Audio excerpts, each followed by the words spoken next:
Relationship advice. My 27 male ex-fiancé, 26 female, cheated on me with my cousin, 25 male. Now my family want me to forgive him because he's sick with cancer. I, 27 male, don't have any siblings. But I have a cousin, Kevin, who's 2 years younger than me, and we literally grew up together. I spent a lot of time with my dad's side of the family. Mom is deceased, dad never remarried as he has health issues, and I was there with Kevin most of the time. We did everything together. Fought/played/cried/laughed together. I've always been very close to my grandparents as well, so I was very comfortable being there. When I was engaged to my ex-fiancée, I used to bring her over to my grandparents' house most of the time. Her, me, and Kevin would spend our time doing things together. I noticed Kevin would try to take part even in personal conversations, and try to tag along whenever we went out for dinner. I set some boundaries, but he just kept stomping over them. He changed.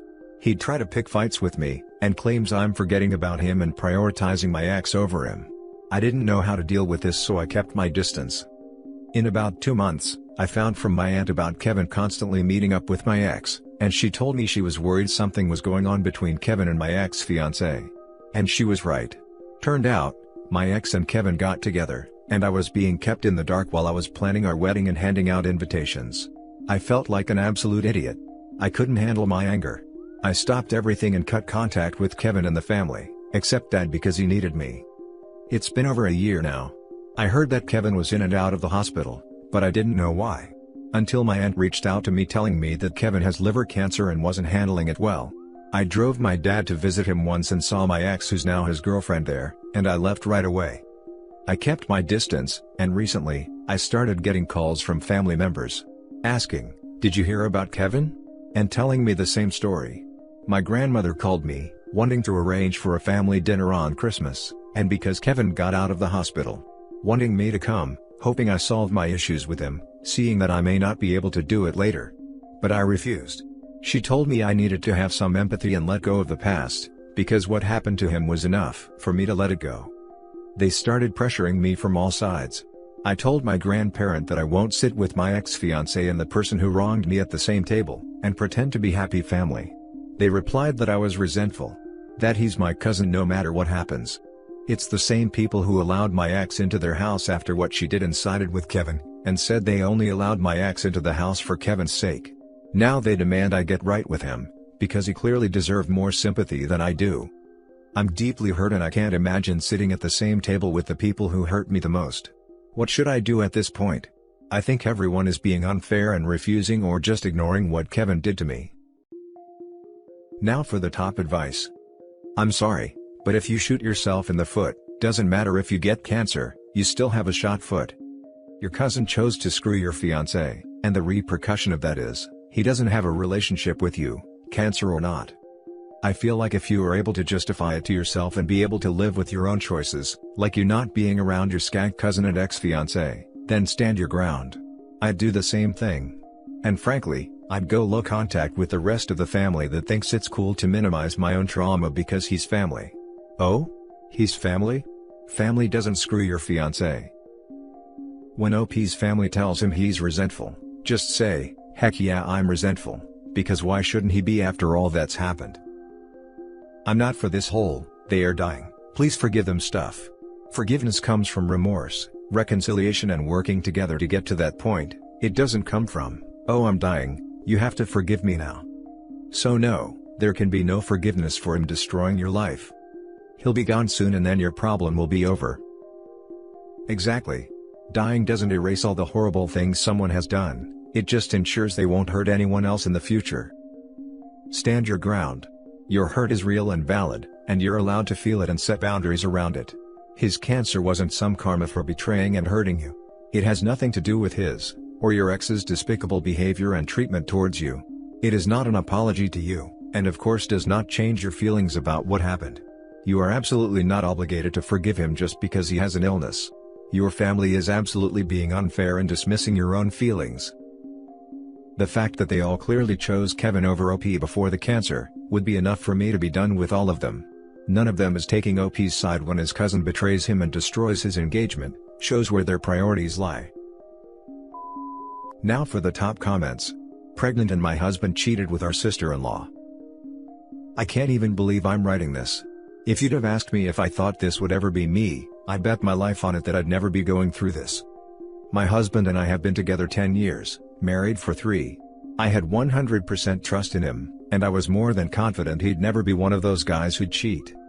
My sister-in-law, if you want to call her that, her and brother-in-law are engaged, and have been on and off for the 6 years they've been together.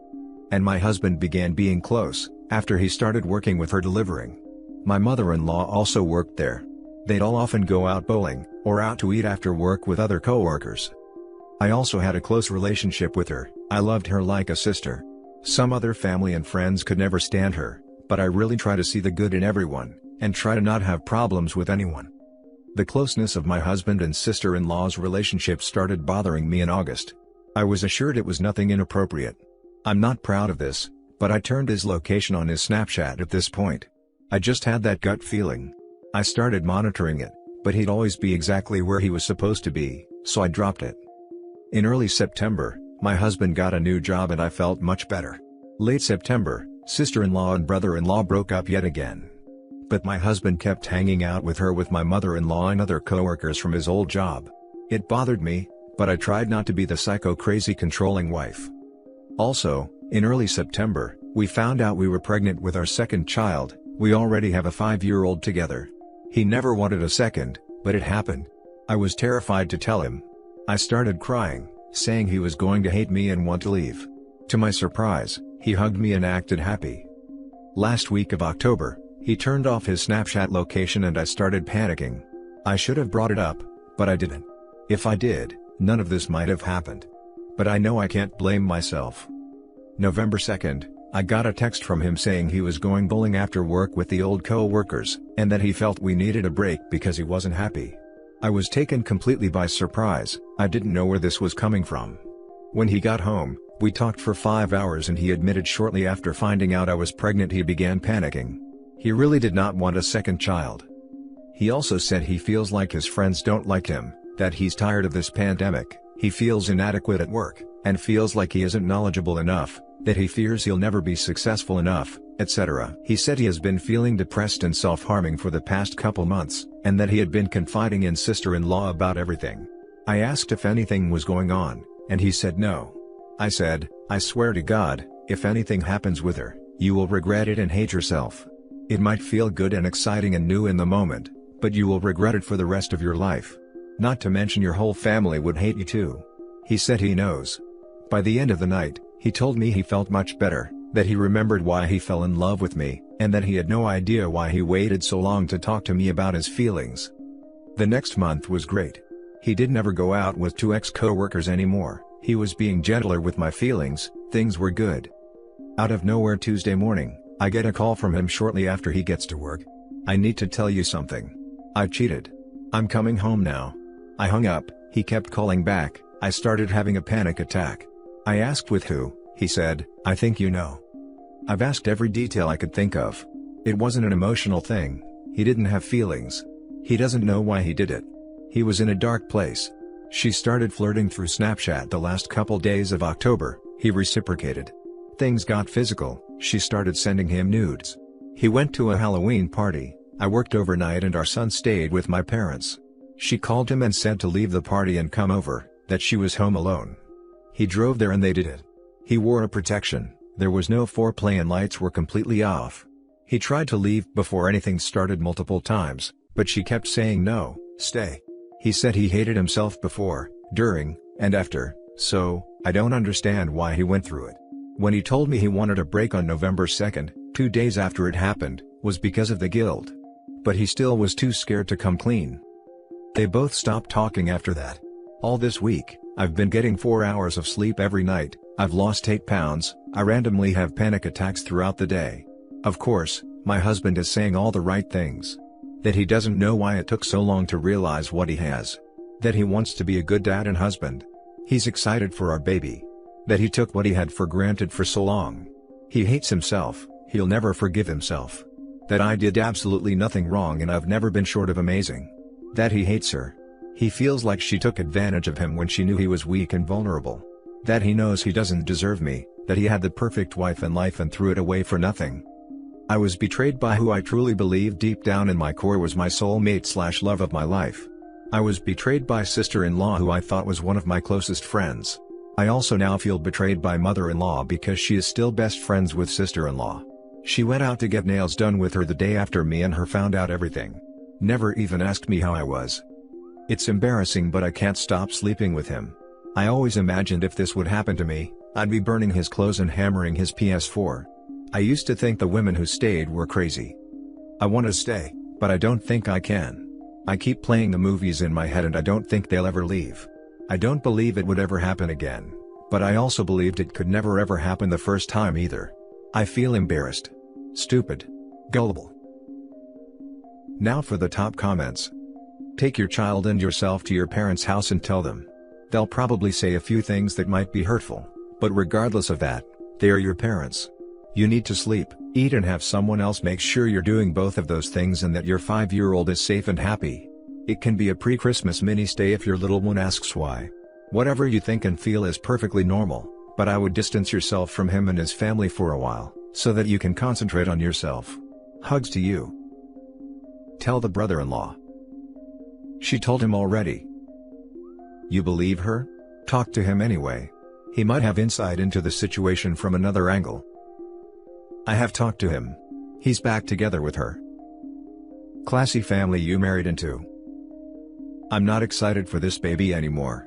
I don't know how I'll take care of a newborn when I can't even take care of myself. I'm severely depressed, and I don't think it'll ever go away. Adoption is an option as well. If you're not well, you are in no shape to take care of another. Postpartum depression can get very bad very quick. Your older one needs you here. I'm adopted and I still see my parents. Now for the last story.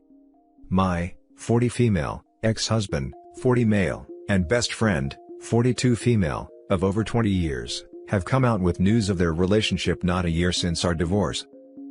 Not too sure how to cope with the news. This is a friend that I've known over half my life, the same one that was maid of honor of our wedding and helped me through the separation and subsequent divorce. To now learn that she is seeing my ex, and has been since the start of COVID, is bewildering at best. Maybe in our 20s this wouldn't have been a huge deal, but given the timing and the fact that he is the father of my child, 8 mil, I really don't know what she was thinking when she decided this would fly. They started seeing each other within 2 or 3 months of the divorce.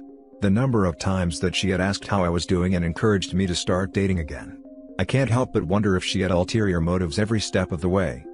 As for my ex, I don't even know what he was thinking. If we want a good friendship and co-parenting relationship moving forward, shouldn't we do our best to avoid situations like this? It's not like there's a shortage of women to choose from in Vancouver. I want to be cool with it. I want to be unbothered. I just don't know how. My friend wants to speak to me over a safe and socially distant lunch next week. Should I bother? She made her choice, knowing it would change our friendship irreversibly. What should I do? Am I overreacting? What should I say to her? Now for the top advice. I can tell you right now what the thrust of that lunch will be about, if you decide to go, which you shouldn't. She's going to want you to ease the ache she's feeling about potentially doing a tremendously trashy and unforgivable thing. If you sign off on it, she won't feel guilty. She's going to pitch this as clearing the air or getting it all out in the open, but it'll be about her and what she's feeling. And if you hold your ground and say, yes, sure, you're an adult and everything, but this is still incredibly hurtful and unnecessary, and I don't want you screwing my ex, then you're going to get painted as the crazy and unreasonable one.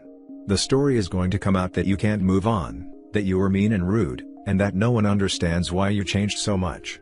Barf. The reality is that she and your ex are the selfish ones making a selfish choice. Which, let's be fair, is within the rights of adults everywhere.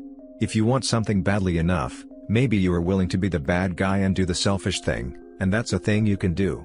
You have to pay for it though, and you ought to own it.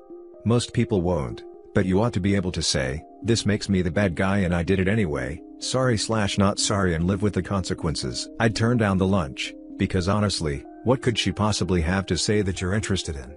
Keep logistically co-parenting with your ex and ignore her. Gray rock them both with any emotional details about how you are, how you're feeling, what your life looks like. They don't get to know. You are willing to discuss who is scheduling the dentist appointments and when you are doing pickup and who is handling soccer practice snacks. That's it. Lastly, now might be an awesome time to get a therapist. Pay someone to be an impartial, supportive recipient of everything. You're not going to shout at your friend, or your ex. Since you can't say it to the human garbage that used to be two people you trust, you are going to have to find someone you can say it to, and a pro is probably best. That way, you don't end up exploding all over when the next personal horror comes rolling along, as that seems to be the order of the day. Don't meet with your friend. She is not a friend. You can be civil if you have to cross paths. Definitely agree not to bother with the conversation. It's not for OP's benefit, the friend just wants to assuage her own guilt. She wants your blessing, but the damage is done.